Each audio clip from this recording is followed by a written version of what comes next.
Bonjour à tous, cette semaine on se retrouve pour une nouvelle interview. Je suis chez Isabelle Guiling qui m'accueille donc pour que je l'interviewe en fait sur le thème suivant: comment réussir quand on est multipassionné et que l'on a plusieurs entreprises. Donc je pense que c'est quelque chose qui peut intéresser pas mal de monde parce que parmi les créateurs il y a beaucoup de multipassionnés. Donc voilà, c'est parti!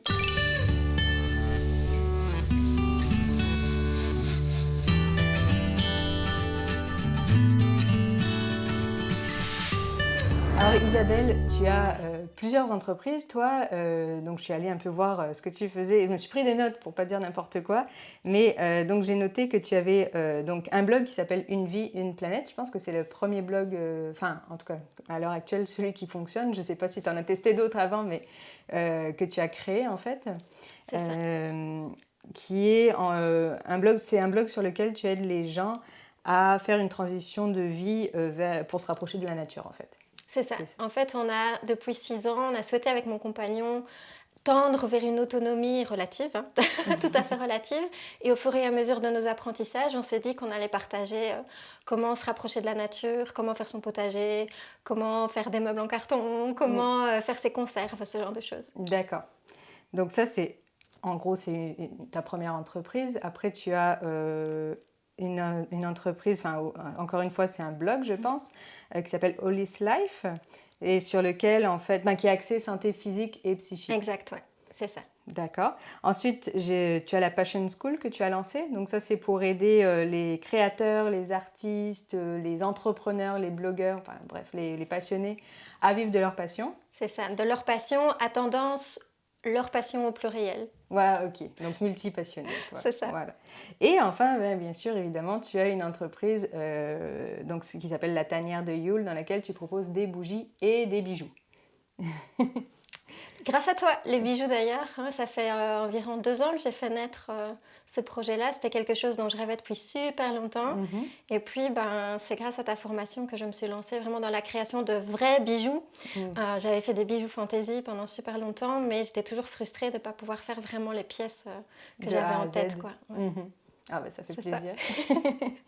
Donc un grand rêve qui s'est réalisé petit à petit, et comme tu sais, c'est un long chemin, mais c'est super passionnant. Oui. Et donc là, justement, est-ce que tu peux nous en dire un peu plus sur toi et sur ton parcours? Qu'est-ce qui t'a amené à créer toutes ces entreprises et tout ça? Écoute, en fait, ça fait maintenant presque 13 ans que je suis entrepreneuse, parce que ma fille a 13 ans, et je me souviens que j'ai passé mon examen de gestion pour devenir entrepreneuse quand j'étais enceinte, 10 jours avant d'accoucher. Voilà.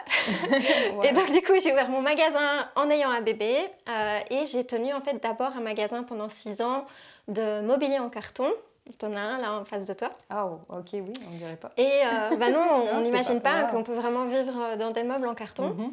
Et j'ai tenu ce magasin-là pendant 6 ans avec des hauts et des bas, parce que j'avais jamais vraiment appris à être entrepreneur, à calculer mes prix, tout ça. Donc j'allais un peu en mode flow feeling. J'ai tenu 6 ans, mais vraiment avec souvent tout juste la tête hors de l'eau, avec des très bons moments et d'autres pas du tout. C'était passionnant, mais je commençais à me rendre compte que j'aimais plusieurs métiers, que j'avais envie d'apprendre d'autres choses, et surtout, je vivais en ville et j'avais envie de vivre à la campagne, donc j'avais envie de commencer à gagner ma vie, c'est pas un bon terme, mais de gagner mes revenus depuis la maison. Donc j'ai fermé mon magasin.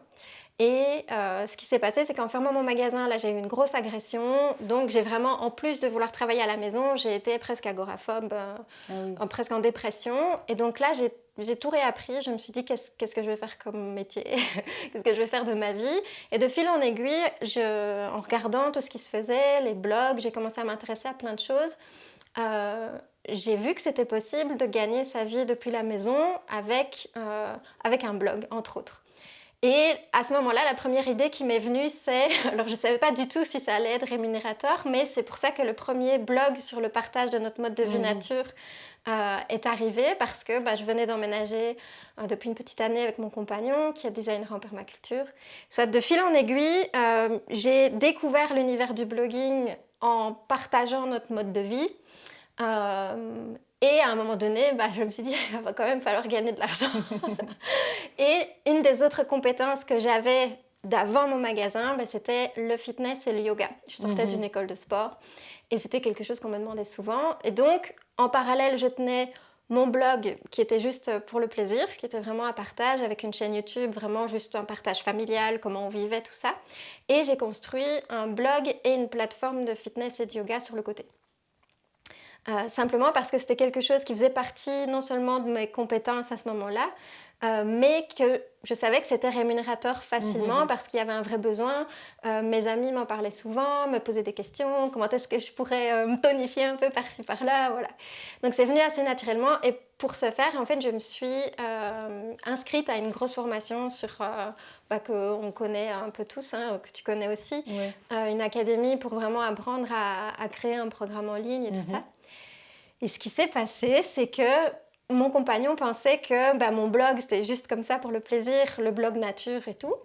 Et je commençais à voir deux choses qui se passaient en sous-marin que je n'ai pas assumées tout de suite.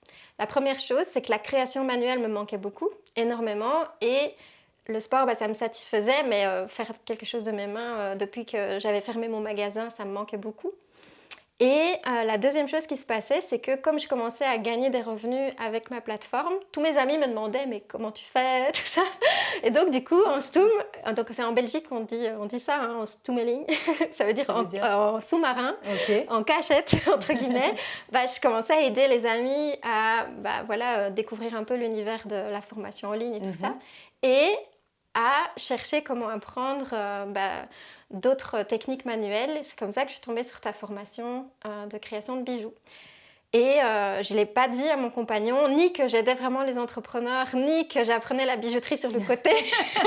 Parce que je crois qu'il aurait eu peur, en fait, parce que déjà, c'est quand même pas courant, ni régulier, en tout cas dans mon entourage, d'être entrepreneur déjà, mais en plus d'entreprendre sur le web, dans un village où il y a 4 maisons, où, à part des couples de pensionnés autour de moi, il n'y avait rien, quoi. Donc, c'est un peu comme ça que ça s'est mis en place. Et aujourd'hui, disons simplement, et on en parlera sûrement, que c'est un peu mon quotidien. C'est devenu officiellement mon quotidien avec le temps de tourner entre ces 4 métiers-là. Et évidemment, c'est venu progressivement. D'accord. Donc, tout est parti en fait de cette agression que tu as subie, mais qui t'a permis de te recentrer et du coup...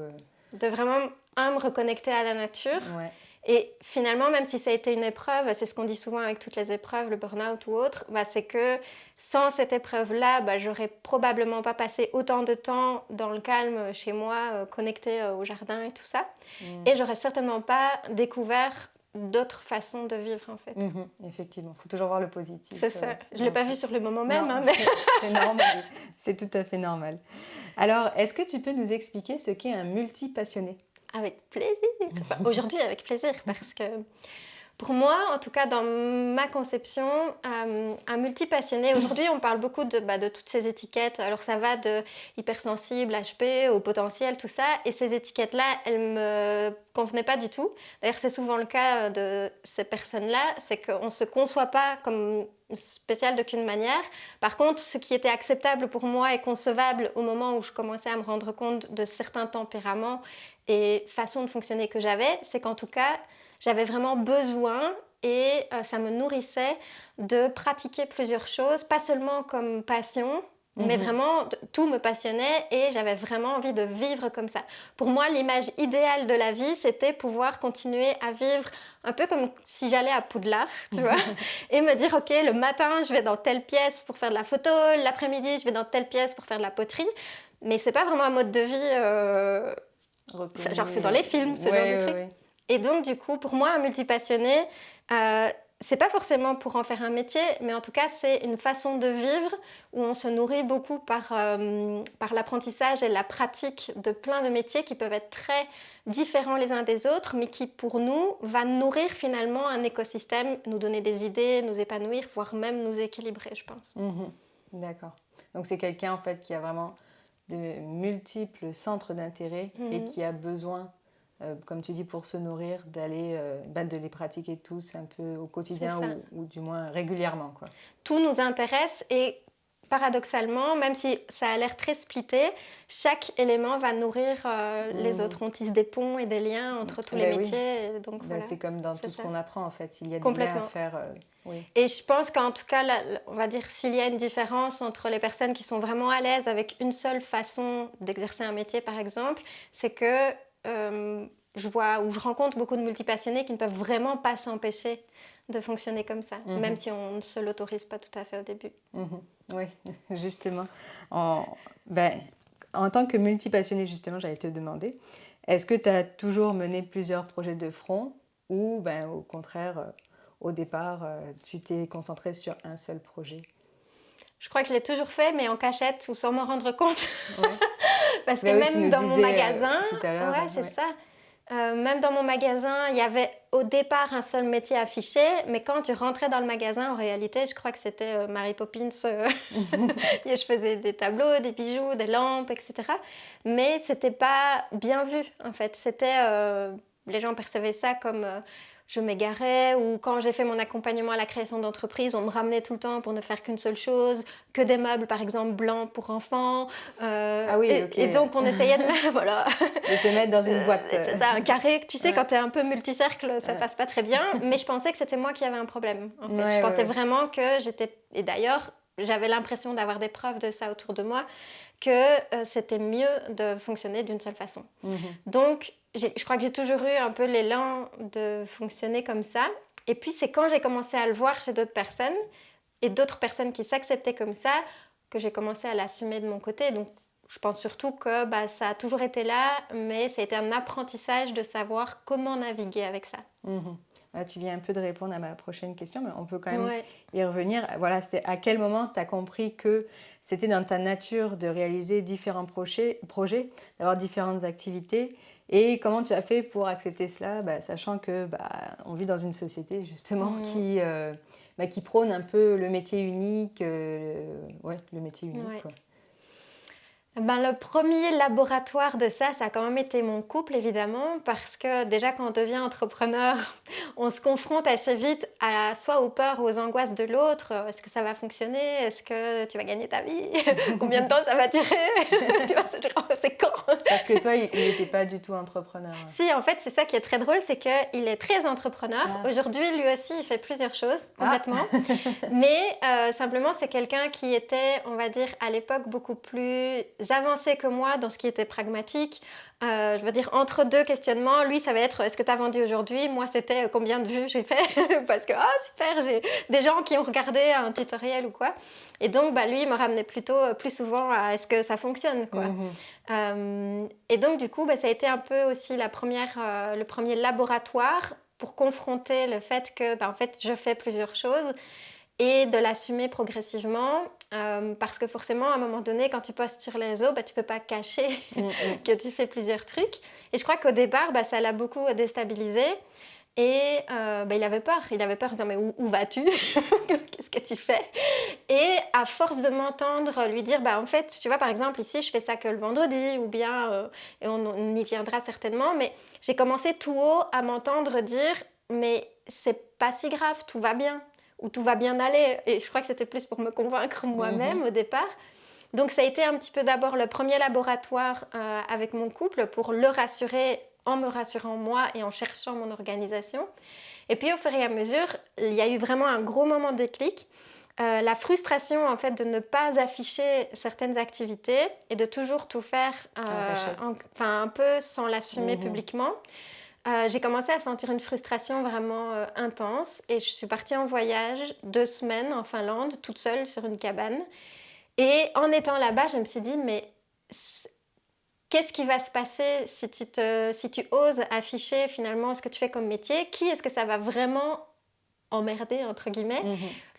Et une image qui m'a vraiment aidée à ce moment-là, c'est bête et c'est idiot, mais c'est tout simple, je veux dire, quand tu as quelqu'un qui passe dans la rue et qui a les cheveux bleus, ça va peut-être t'interpeller quelques secondes, puis après tu continues ton chemin. Et si tu croises quelqu'un qui fait 10 métiers, tu vas faire peut-être 1 minute, et puis après tu passes ton chemin. Et en fait, ça ne dérange que nous, finalement, réellement.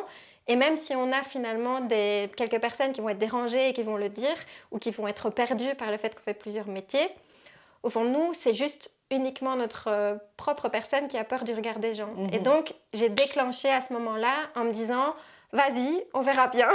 De toute façon, je vais pas mourir. Et j'ai commencé à le dire vraiment officiellement, quoi. Et finalement, ça s'est bien passé? Tout, je suis pas morte. D'accord. Et donc voilà, tu l'as annoncé, mais auparavant, donc quand tu as commencé à monter tes différentes entreprises, est-ce que tu les as montées simultanément? C'est-à-dire tout en même temps ou progressivement? Non, tu nous l'as dit, tu avais commencé par Une vie, une planète, après Hollis Life. Donc en fait, tu es plutôt allée progressivement. C'est ça. Parce que j'imagine que monter une entreprise déjà, c'est assez compliqué. Non, moi, j'ai pas monté tout en même temps. Ça a vraiment, il y en a 2 qui se sont fait vraiment en parallèle au début. C'était vraiment le blog nature et la plateforme de fitness. Et dans ma tête, c'était le boulot et le plaisir, quoi. D'accord, oui. Et je me rendais pas compte que j'étais déjà en train de faire les 2. Et le moment où je m'en suis rendu compte, c'est quand les 2 ont commencé à être rémunérateurs. Et là, je me suis dit, oh, c'est bizarre. Et en fait, ça c'est vraiment, il y en a un qui s'est rajouté et puis un autre. Mais ils se chevauchaient progressivement sans que je me rende compte exactement. Et c'est à chaque fois, à un moment précis, que j'ai officialisé, souvent avec un site internet et vraiment une annonce, quoi. D'accord. Alors, comment se passe ton quotidien de multipassionné, d'entrepreneur multipassionné avec 4 entreprises? Est-ce que tu vas travailler tous les jours ou toutes les semaines sur tes 4 entreprises? Ou est-ce que tu vas avoir des périodes où tu vas travailler sur certaines et délaisser un peu les autres? Alors, avec le temps et avec la pratique et en notant beaucoup et en m'observant beaucoup, j'ai commencé à me rendre compte qu'en fait, ces entreprises avaient des saisons, en quelque sorte. Ça veut dire que, typiquement, plus je vais approcher de la fin d'année, plus c'est la boutique, la tanière de Yule qui va prendre de l'ampleur, où là, je fais presque du 3/4, voire du temps plein dessus. Au printemps-été, ça va être plus la plateforme de fitness, etc. Il y a vraiment, en fait, des périodes, il y a des gros cycles. Déjà, on va dire un peu comme les gros climats, tu sais, où tu sais que tu rentres dans une période chaude pour telle activité. Mais sinon, c'est un peu comme l'image des gros cailloux, tu sais, le gros caillou, les petits cailloux dans le bocal, le sable et puis l'eau. En fait, mon quotidien, c'est un peu ça. Sur une période, par exemple, sur la semaine, le mois et le trimestre, je sais quel est mon gros caillou, celui qui va prendre de l'ampleur parce que c'est un peu le projet principal. Et il va y avoir les petites tâches un peu récurrentes pour les autres. Ce qui tourne un petit peu tout seul et qui a besoin peut-être juste d'un peu d'entretien, d'échange, de présence client, ce genre de choses. Et puis à un moment donné, ça va se renverser. Et donc du coup, le gros caillou va changer, ça va être un des autres projets qui va prendre plus de place. C'est la majorité du temps comme ça. Et donc mon travail à moi, c'est plutôt de voir, ok, c'est quoi le gros caillou du moment. Par contre, dans la semaine, une des décisions qui a été assez claire pour moi, c'est que la boutique de création, c'est un besoin pour moi de le faire. C'est vraiment quelque chose sans quoi je ne m'équilibre pas et qui m'épanouit. Je sais qu'à elle toute seule, elle est rentable si je fais que ça, mais c'est celle qui va prendre moins d'un quart de mon temps. Donc ça, c'est la fabrication de bijoux et de bougies. Bijoux, bougies, etc. Même si en fin d'année, dans les périodes des fêtes, etc., je fais quasi que ça. Mais sinon, tout au long de l'année, c'est vraiment celle où, si je peux donner une image, par exemple le vendredi, voilà, je vais faire des bijoux. C'est globalement ça. Et sinon, disons que pour chaque activité, j'ai appris avec le temps à me rendre compte quelle est la tâche principale de chaque activité. Par exemple, Une vie, une planète, donc pour le blog nature, mon but principal avec ce blog, c'est d'inspirer et de partager des connaissances. Et donc, du coup, le travail principal que je fais pour ça, c'est de la création de contenu. Par contre, donc des vidéos, des articles, du blog, du vidéo, etc. Ou ça peut être aussi une intervention quelque part sur un thème. D'accord. Par contre, par exemple, pour Slasheuse Digital, pour ma plateforme d'accompagnement pour les entrepreneurs, la tâche principale, c'est vraiment l'accompagnement. Et donc du coup, même s'il y a de la création de contenu, etc., le travail principal est celui-là. C'est ça que j'ai clarifié. Prioriser. En fait, oui, ok. Pour chaque entreprise, tu priorises quelque chose. Une façon la tâche principale, vraiment, celle qui me permette d'être rémunérée et qui est la plus épanouissante pour moi dans ce travail-là aussi. Et donc après, si tu as du temps pour rajouter autre chose, Tant tu mieux. le fais, Voilà. ou sinon c'est vraiment tu C'est ça. priorises. En fait, voilà, tu priorises, quoi. C'est vraiment, je choisis ce qui va être le déclencheur essentiel pour ce métier-là, pour mon cas. Ça peut être tout à fait différent, évidemment, pour quelqu'un d'autre dans le même métier. Et donc j'imagine que tu n'avances pas forcément des fois aussi vite que tu voudrais dans certaines entreprises. C'est pas frustrant? Si, ça l'est beaucoup des fois, et ça a été vraiment un choix. Bien entendu, tu vois, forcément, quand tu dilues sur 4 métiers, c'est évident que tu dilues aussi la progression de certaines choses. Et donc, la question principale qui était là pour moi, c'est est-ce que ça me rend plus heureuse de fonctionner comme ça, même si certaines choses sont plus lentes? La croissance de quelque chose, si je ne cherche pas systématiquement la croissance, ça pose aucun problème. Mais forcément, il y a certaines choses où on a envie, des fois. Tu as envie que quelque chose grandisse, qu'il y ait plus d'eux, ou bien tu vas voir quelqu'un dans un métier similaire. Bien entendu, je suis passée par toutes ces phases aussi de comparaison extrême, où tu te dis, mais moi aussi, je pourrais. Mais en fait, à chaque fois, je me ramène à, mais tu l'as choisi, tu as vraiment voulu savoir que ce matin, tu peux faire une vidéo de sport et l'après-midi, tu fais des bijoux. Et puis demain, tu vas coacher. Et puis le surlendemain, tu vas juste aller faire du potager et partager ce que tu as fait. Et donc du coup, à chaque fois, c'est l'effort de me rappeler vers c'est ça qui m'équilibre. Et la plupart du temps, c'est ça que je préfère. Mais de temps en temps, il y a des frustrations. Il y a aussi, et ça c'est le moment le plus touchy, on va dire, c'est quand il y a une croissance non préméditée sur un des trucs. Quelque chose qui va décoller d'un coup que je n'ai pas pu prévoir et qui en fait va changer évidemment tout mon planning ou tout ce que j'ai prévu et que je peux pas forcément, comme à peu près tous les entrepreneurs, quand quelque chose décolle d'un coup, si tu fais que ça, tu le gères, mais quand tu as plusieurs trucs prévus, c'est là où ça tangue un peu, mais c'est des petits moments à passer, quoi. D'accord. Et en fait, est-ce que tu travailles seule sur tes entreprises ou est-ce que tu délègues certaines tâches à quelqu'un? Oui. J'ai une assistante maintenant, ça fait seulement depuis l'année passée. C'est tout récent, c'est une petite ange qui est tombée du ciel. On a cherché une colocataire en fait pour au-dessus de notre maison. Et c'était une de mes clientes. Et on s'est super bien entendu. C'était quelqu'un qui avait plein de compétences qui pouvaient être vraiment super précieuses pour moi, dont le montage vidéo, elle est ingé son, elle fait de la retranscription, elle a travaillé sur des festivals et tout ça. Donc en fait, un peu couteau suisse aussi. Et donc du coup c'est très pratique parce qu'il y a plein de choses que je peux commencer maintenant à ne plus faire moi-même, mais avant ça je déléguais uniquement à des personnes sur des plateformes que je ne connais, donc des gens que je connaissais pas personnellement, donc tout ce qui était facile comme de la retranscription ou des choses comme ça. Donc tu faisais pas forcément affaire avec la même personne à chaque fois? J'essayais de garder les mêmes personnes parce qu'une fois que tu apprécies quelqu'un, tu continues, mais c'était pas des gens qui avaient la main sur beaucoup de choses importantes en tout cas. Oui, tandis que là ton assistante, en fait, est-ce qu'elle t'aide dans toutes tes entreprises? En fait, de nouveau, ça a été la décision progressive, c'est sur quoi tu m'aides, dans quelle partie. Et comme une de ses compétences majeures, c'est le montage vidéo, donc du coup, elle amène vraiment une amélioration nette dans les vidéos. Et ça, c'était vraiment super précieux pour moi. Par contre, elle m'accompagne sur les événements physiques, entre autres. Elle va m'aider à organiser les événements, les retraites pour les entrepreneurs, ce genre de choses. Et donc, un peu pour chaque métier, beaucoup plus pour la partie entrepreneur et montage vidéo pour plusieurs plateformes. Voilà. Oui, effectivement, pour la fabrication de bijoux, c'est pas forcément elle qui peut t'aider. Non. D'accord.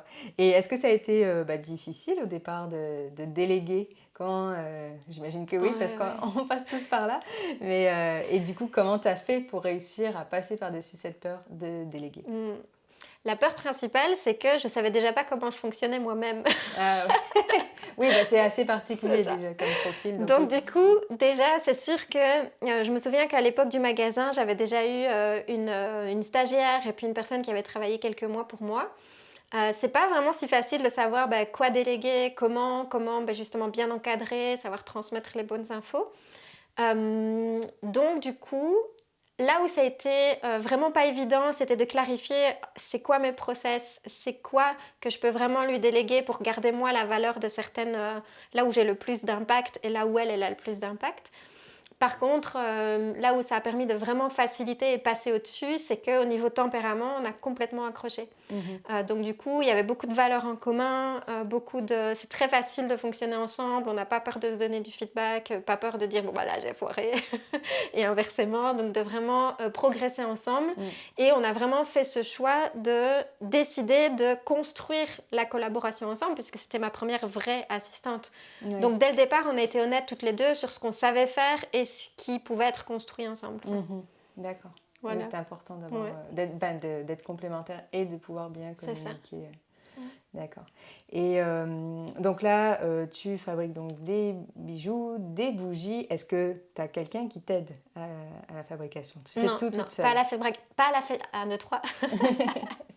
à la fabrication, surtout parce que, en tout cas pour l'instant, depuis que la boutique est née, c'est avant tout, d'une part pour me faire plaisir, et mon objectif principal c'est vraiment de travailler dans la lenteur pour me nourrir moi et pour proposer en fait des produits qui ont une certaine vibration, ambiance, etc. Par contre, si un jour je donnais plus de place à la boutique, c'est évident que je devrais me faire aider pour ça. Par contre, par exemple, au niveau des fêtes de fin d'année, il y a de fortes chances quand même que Hélène, mon assistante, m'aide pour les paquets. J'ai toujours pris, déjà à l'époque du magasin, mais même les 2 derniers Noël, j'ai pris quelqu'un pour m'aider à emballer les paquets parce qu'en fait, là, tu peux pas suivre. Mais sinon, pour la confection, il y a des tas de choses que je pourrais déléguer assez facilement. Par exemple, là, on ajoute des pulls, des t-shirts et des vêtements. Là, Hélène commence à m'aider parce qu'on peut vraiment facilement se déléguer ce savoir-faire-là. Et même dans la bougie ou dans la bijouterie, il y a des choses que je pourrais déléguer si je décidais de donner plus de place. Mais comme je fonctionne uniquement par collection, c'est une collection que je crée, je la propose et il n'y a personne qui intervient dans ce processus-là pour l'instant. D'accord. Et donc, oui, là, tu viens un peu de répondre à ma prochaine question. Quand tu parles de collection, c'est pour les bijoux aussi? Tu crées des collections. Donc, c'est des bijoux qui sont facilement, on s'entend, reproductibles, mais pas forcément des pièces uniques, trop complexes et tout ça. Alors bon, déjà, ça fait quand même que 2-3 ans que je fais de la bijouterie, là. Donc du coup, je suis encore beaucoup en apprentissage et je pense que c'est aussi pour ça que je ne travaille pas sur commande pour l'instant et que je crée... Voilà, selon l'inspiration que j'ai à ce moment-là, certaines pièces peuvent être faciles à reproduire, mais je crée un ensemble sur une inspiration de cette période-là. Donc la boutique est quasi fermée entre les ouvertures de stock en fait. Donc du coup, à part les dernières pièces qui pourraient rester disponibles, il n'y a pas de vente ouverte pendant plusieurs semaines. Et par exemple sur 2 mois ou sur le trimestre, quand j'ai terminé toute une collection et tout un stock, je donne une date d'ouverture, j'ouvre les portes, un peu comme porte ouverte, c'est ça. Et donc du coup, ça me permet de me concentrer et de prévoir dans mon agenda à ce moment-là, ok, là je me dédie aux envois des paquets, les échanges, les questions. Et puis après, en fait, c'est fermé, sauf s'il reste des pièces, voilà.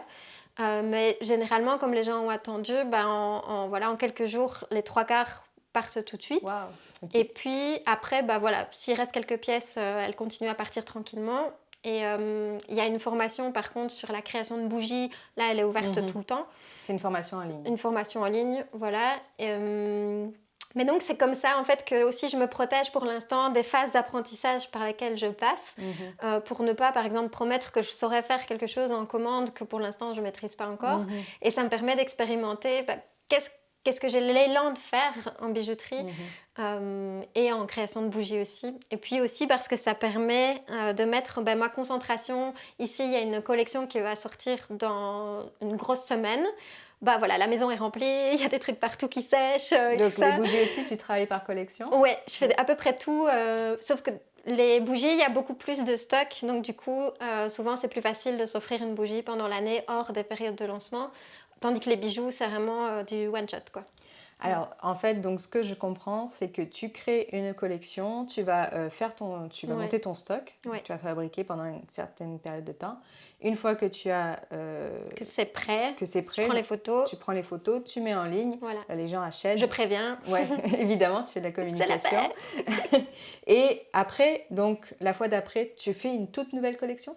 Alors souvent, il y a certains modèles que je conserve et je réouvre un stock pour ces modèles-là, ceux qui ont été fort demandés ou bien ceux que je sais qui fonctionnent à chaque fois et que les gens aiment beaucoup. Et donc, il peut y avoir un tiers de la collection qui revient telle qu'elle et au moins la moitié, parfois les 2 tiers, où c'est vraiment quelque chose de tout nouveau. D'accord.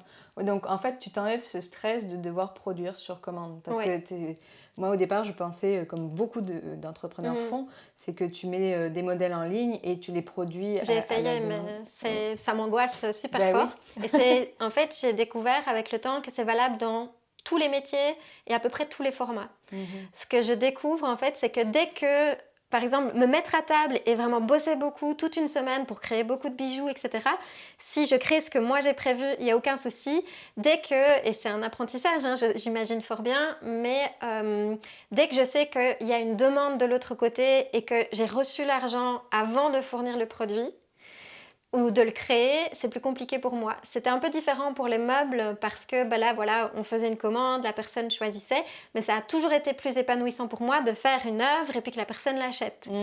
Donc, peut-être que l'obligation n'est pas la même. Ouais, et oui, c'est tout à fait différent. On s'enlève du stress et de la pression. Quoi. Et comme pour moi, en tout cas, c'est important de protéger cette activité-là au maximum de toute pression. Le but, c'est vraiment de prendre du plaisir et de proposer ce qui est né pendant cette période-là. Ça me permet de pas du tout me mettre la moindre pression. Ouais. Ah, c'est génial. Oui, et puis ça, en fait, ça s'imbrique bien dans ton mode de fonctionnement puisque tu as vraiment plusieurs entreprises. Donc, ça permet aussi de parer à d'éventuels bugs parce qu'une des sources de pression qu'il peut y avoir dans tout ce qui est création, évidemment, c'est quand tu te rends compte que finalement, tu n'as pas eu les fournitures prévues. Comment dire, même la semaine dernière, j'ai coulé des bougies, la cire que j'utilise d'habitude n'a pas réagi de la même façon. Le temps de commander des nouvelles pièces, on est dans de la nouvelle cire, je suis dans le fin fond de la Bretagne, donc le temps que ça arrive. Et donc du coup, comme j'ai personne ne m'attend, enfin les gens se réjouissent d'avoir des nouvelles pièces, mais personne ne sait ce qui va venir exactement, ni combien. Donc ils ne peuvent pas se plaindre, ils peuvent pas. Ça. Et donc moi, je peux plus facilement rebondir en me disant ok, ça fonctionne pas. Est-ce que je fais avec autre chose que j'ai? Est-ce que j'ai le temps de recevoir la matière première? Donc c'est hyper fluide pour s'adapter en fait. Donc un peu plus de soin du système nerveux. Ouais, c'est parfait. Oui, c'est ce qu'il faut hein, en fait. C'est ça. Ouais, c'est très intéressant, je trouve. Je pense que tu es la première. C'est après des déconvenues catastrophiques et des nuits très difficiles. Dans mon parcours de 12-13 ans, sur tout ce qui était commande, j'ai vraiment frôlé les crises cardiaques, les nuits blanches, tout y est passé. Et en fait, c'est plus possible pour moi, après les bels épisodes d'il y a 6-7 ans de l'agression, ça a vraiment été un choix de vie, de protéger au maximum mon système nerveux, tout en retournant de plus en plus vers le monde, collaborer, faire des chouettes événements, mais mon corps, j'en ai qu'un, ma famille, j'en ai qu'une, et j'aime énormément mes clients, mais je veux pas que mes clients changent la façon dont je vis mes journées au point de me rendre malade, quoi. C'est le problème de beaucoup d'entrepreneurs. J'ai connu ça comme tous, et c'est comme ça que j'ai modifié la façon de fonctionner. D'accord. Voilà. Et donc tes clientes, j'imagine que tu as beaucoup de clientes, plus que de clients. En fait, est-ce qu'ils sont clients, j'imagine, parce qu'en fait, comme tu es blogueuse, tu te mets de l'avant. Donc, même la tanière de Yule, c'est pas juste la tanière de Yule, c'est aussi Isabelle, en fait. T'es un peu l'ambassadrice de ton entreprise. Et donc, est-ce que tes clientes sont clientes chez toi, mais dans plusieurs de tes entreprises? Comment ça se passe? Écoute, ça a été une découverte progressive. Au départ, et ça a vraiment été un choix, j'ai séparé complètement les activités. Ça a été plus facile, clairement, d'un point de vue référencement, recherche. Oui, j'ai vu parce que tu as vraiment 4 sites web. C'était hyper séparé et donc c'était aussi, pour mon propre cerveau, avoir beaucoup plus facile à savoir, ok, là, je parle de quoi à qui. C'était facile pour moi de me dire, j'ai une idée de recette ou j'ai une idée d'exercice physique ou... là, j'ai rencontré un problème d'entrepreneuse. Je sais tout de suite dans quel contexte aller le partager. Donc, c'était plus facile pour l'agenda, plus facile pour canaliser mon cerveau. Et aussi, la personne en fait, qui est de l'autre côté ne s'attend pas, si elle s'intéresse au fitness, à ce que je lui parle de bijouterie. Et inversement. Et donc, du coup, progressivement, ce sont des gens qui arrivaient par canal vraiment d'activité. Mais de l'autre côté, évidemment, j'avais les personnes qui m'avaient connue dans le magasin, dans les événements, et qui suivaient juste la façon dont j'évoluais. Puis il y a eu aussi tous les collègues de formation. Et donc il y avait deux zones d'arrivée, deux portes de garage, là, tu vois. Les gens qui arrivaient, qui étaient des amis ou des collègues, etc. Puis tous ceux qui étaient vraiment des clients et qui arrivaient par activité. Et progressivement, il y a eu, du coup, une découverte progressive, c'est que les gens... Toutes les premières années ne cherchaient pas Isabelle Guiling, personne ne savait qui c'était. Et donc, ils cherchaient comment avoir un ventre plat, comment planter des tomates et tout ça. Et puis, de fil en aiguille, les gens cherchaient le nom. Et là, ça a commencé à créer un petit souci, parce que si tu cherches le nom, tu peux tomber autant sur comment planter des petits pois que... Tu vois, moi, j'ai cherché le nom, j'ai cherché marqué Isabelle Guiling sur Google et j'ai eu tes 4 sites tant mieux. à la suite des autres. C'était donc, facile. Maintenant, il y a une partie, pas tous, il y a des gens qui arrivent pour faire du fitness et qui restent que là-dedans. Ou des gens qui détestent le marketing, etc., qui ne veulent pas apprendre, veulent pas savoir ce que je fais dans l'entrepreneuriat et veulent savoir uniquement ce qui est nature et tout ça. Mais ceux qui me connaissent savent que c'est fait entièrement avec les mêmes intentions et la même personne derrière. Et donc, il y en a qui sont clients des 4 métiers à la fois. D'accord. Et est-ce que tu penses que pour certains, ça peut... ça peut les troubler justement le fait que tu fasses autant de choses et peut-être se dire que la qualité n'est pas forcément là étant donné que tu as plein... Parce qu'on est vraiment, voilà, encore une fois dans une culture où il faut maîtriser un sujet. En général, on maîtrise un sujet à fond, mais voilà, c'est tout. Eh bien, en tout cas, je crois qu'il a fallu que je clarifie au maximum ce que je pouvais faire pour les gens et ce que je ne pouvais pas. Donc du coup, là aussi, il peut y avoir des frustrations parce que certaines personnes voudraient que je m'investisse davantage dans une situation, que je les coach davantage ou bien que je fasse plus de bijoux ou ce genre de trucs. Et donc, pour moi, ça a été d'oser respecter mes propres limites en disant il y a plus de bijoux, il n'y a plus de bijoux, c'est tout. Ou il y a certains programmes en ligne où il y a un groupe Facebook, mais il n'y a pas de coaching individuel. D'autres où il y en a, mais uniquement par période. Donc, parfois, c'est frustrant pour les gens, pour ceux qui ont envie de plus, quel que soit le métier. Mais d'un autre côté, ça leur permet de savoir exactement quelles sont les limites. Et pour les personnes qui seraient perturbées en fait, par les autres métiers, c'est aussi pour ça que je les ai séparées, parce que fondamentalement, à moins que tu commences à chercher, à fouiller, si tu arrives parce que tu as trouvé une vidéo de stretching sur YouTube, à moins de chercher, tu ne sais pas forcément que je fais autre chose. Et donc, il y a des gens qui restent uniquement dans cet univers-là sans savoir, en fait. Et donc, ça ne les perturbe pas trop. Mais par contre, ça m'est arrivé d'avoir une question, pas plus tard que la semaine dernière, de quelqu'un qui disait « Je vois que tu n'as plus posté depuis telle date. Est-ce que, si je suis dans le programme de fitness, est-ce que tu es là ?» Et donc, en fait, ça arrive que je doive rassurer en disant « Oui, il y a ça qui se passe, je suis derrière. Simplement, je ne te coache pas individuellement tous les jours. » Et j'ai d'autres activités, mais tout va bien, je suis bien là et j'existe toujours. Et voilà. Donc, quelques personnes ont juste besoin de se rassurer sur le fait que ce n'est pas un fantôme derrière. Et j'essaye au maximum d'être très claire sur ce qui est compris et pas compris. Tout comme pour les bijoux, j'explique assez régulièrement. Il y a encore une fois hier quelqu'un qui m'a dit « Je vois que tout ton stock est sold out sur ta boutique. Est-ce que ça ne fonctionne pas ?» Et en fait, j'ai juste dit que ça fonctionne très bien. Mais en fait, justement, je limite le nombre d'heures que je travaille sur la bijouterie. Donc, quand il n'y en a plus, il n'y en a plus. D'accord. Mais donc, oui, ça perturbe certaines personnes.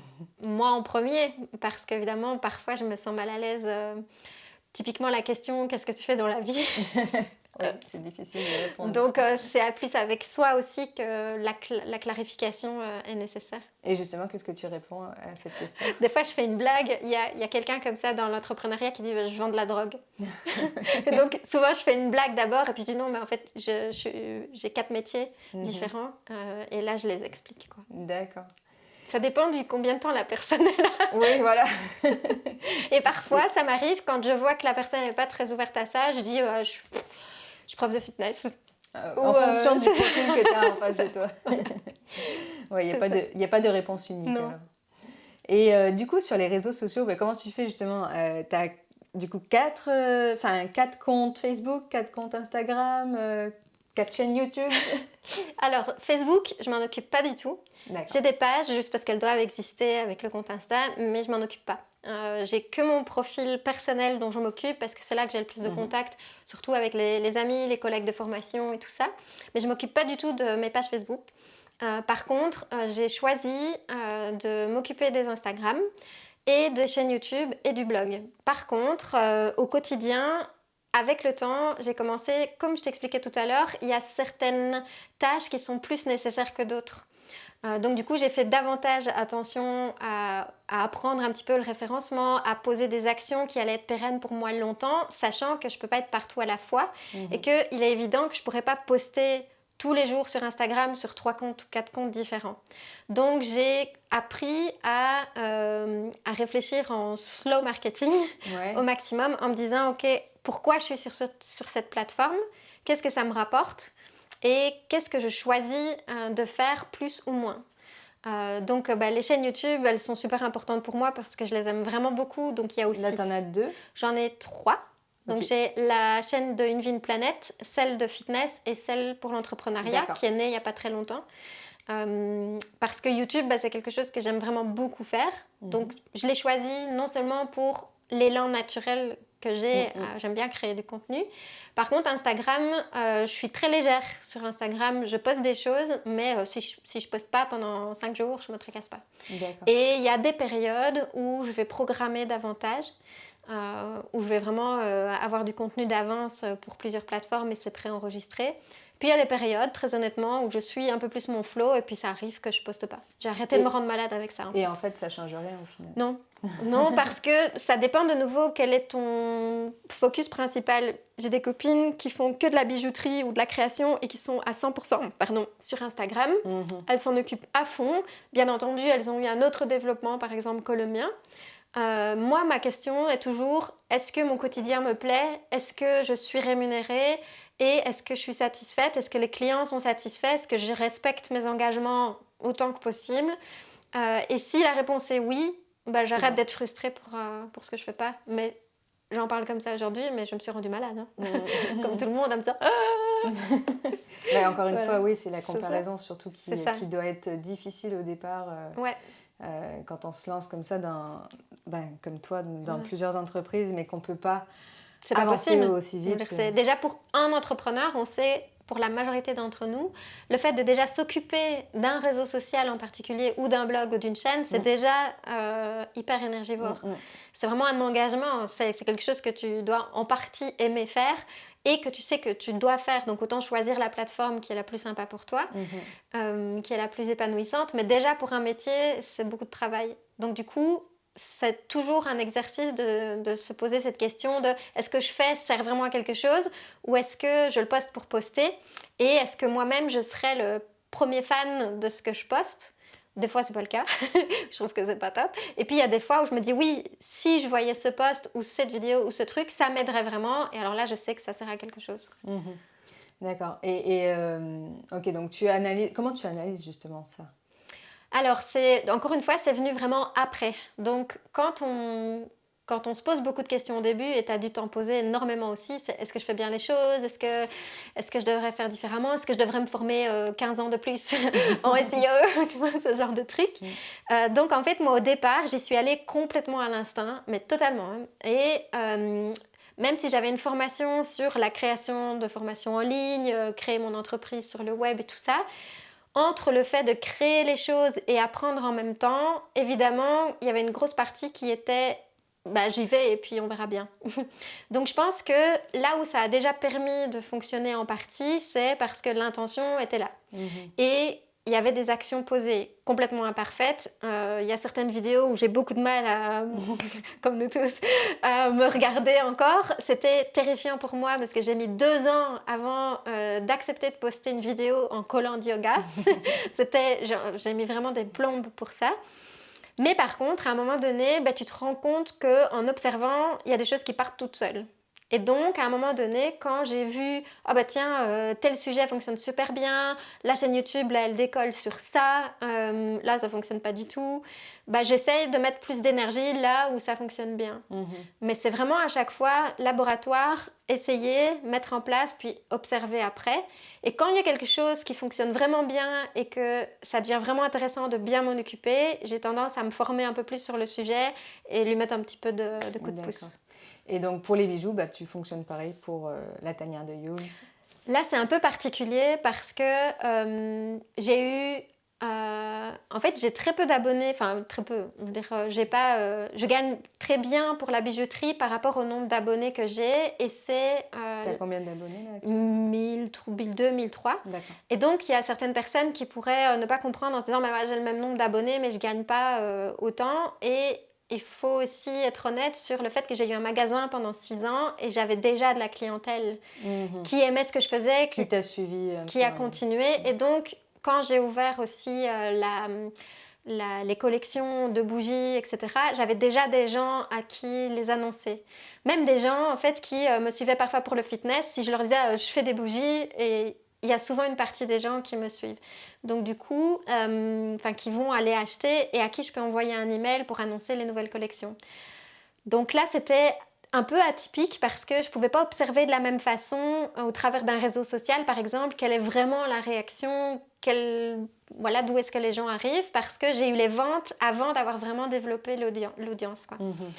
Donc là, c'est un peu un chemin à l'envers, comparé, on va dire, à Hollis, où j'ai dû tout démarrer de zéro, parce que personne ne savait que je faisais du sport à l'époque, à part mes amis proches.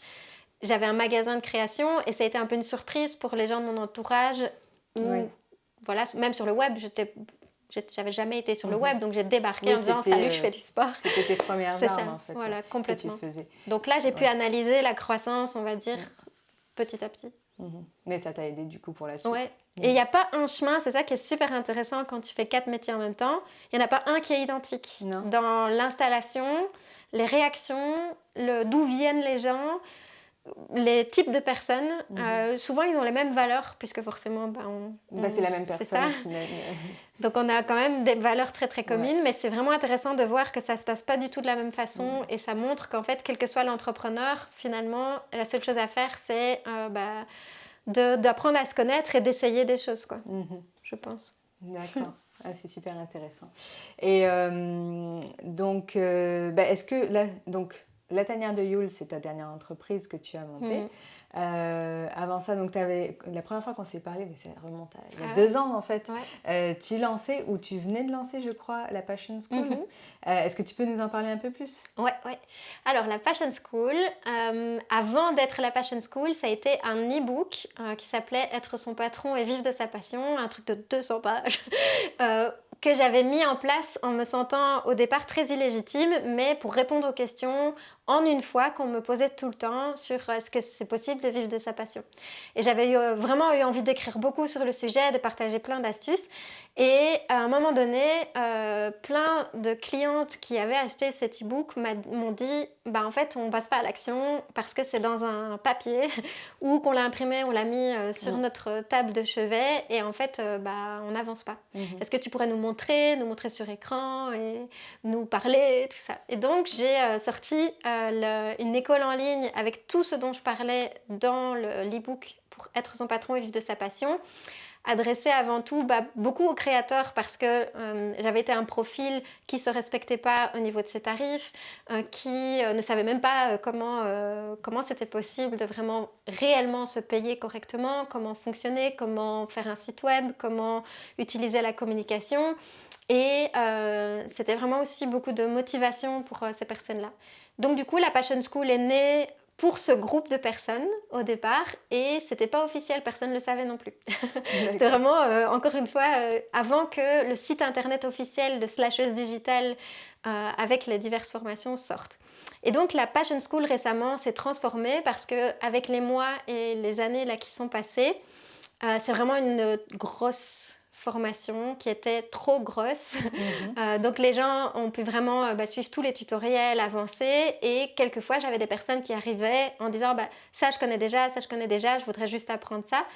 Et pour faciliter la mise en place, encore une fois, la pédagogie et le fait de vraiment aboutir à des actions et à du résultat derrière, j'ai tout splitté en modules de formation vraiment séparément. Donc en fait, la Passion School est devenue maintenant surtout des formations à thème.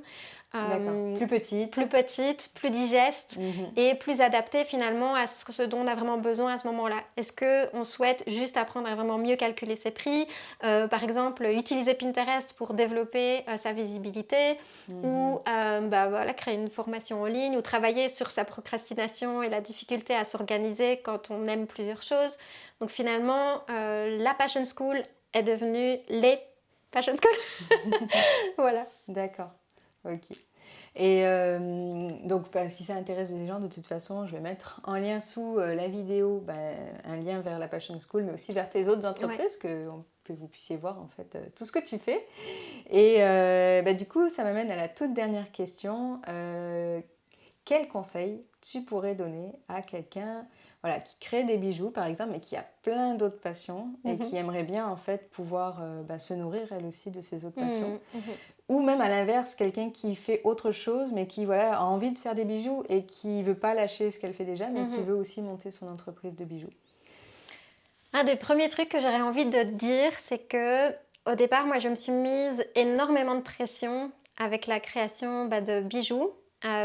Parce qu'on a ce qu'on a en tête et ce qu'on a vraiment envie de réaliser, et puis de ne pas se mettre trop vite peut-être à vouloir les vendre immédiatement et de savourer cette période où on est en apprentissage. Et donc du coup, moi je me suis mise un peu vite la pression et j'ai ralenti un petit peu par après en cadrant davantage. Donc ça, ce serait un peu le deuxième conseil, c'est de ne pas hésiter à dire ok, pour l'instant, je peux pratiquer telle et telle technique dans la bijouterie que pour me faire plaisir, sans me mettre zéro pression, mais ce modèle ou ce truc-là, je peux commencer à le vendre peut-être à mon entourage, etc.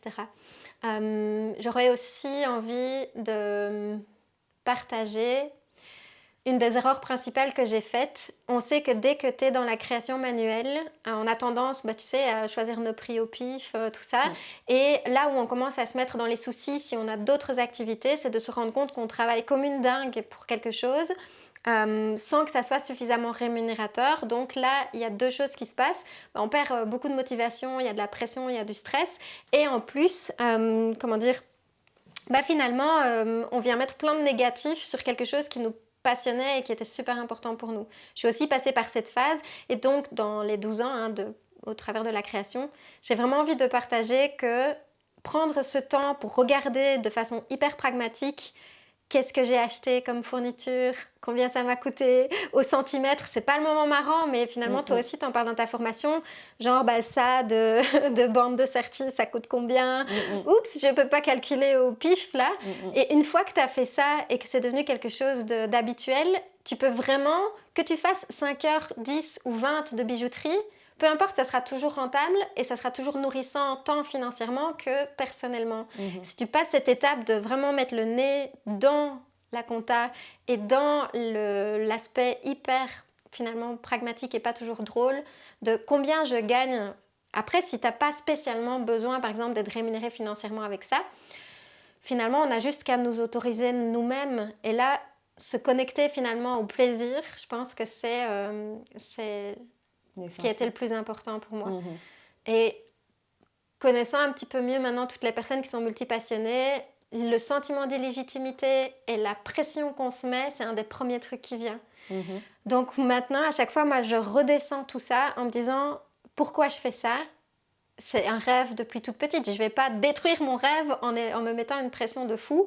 Je ne serai jamais, à part avec les années et les années, mon but n'est pas d'être joaillière comme toi. C'est quoi mon but? C'est de faire une belle collection que j'aime bien. L'année prochaine, elle sera encore mieux réussie, encore plus finie. Je ne peux pas atteindre ton niveau alors que je viens de commencer, entre guillemets. Donc c'est aussi de... Oui, exactement. Se donner le droit d'être débutant, en fait, et d'y aller progressivement et à chaque fois de s'améliorer, mais... d'apprécier le chemin vraiment et de se rappeler au départ c'est pourquoi qu'on a voulu faire ça. Et si tu intègres progressivement ça dans un vrai métier, plus tu cadres quelque chose qui justement permet de respecter ton système nerveux, si tu décides de faire de la bijouterie le vendredi, il n'y a aucun problème en fait.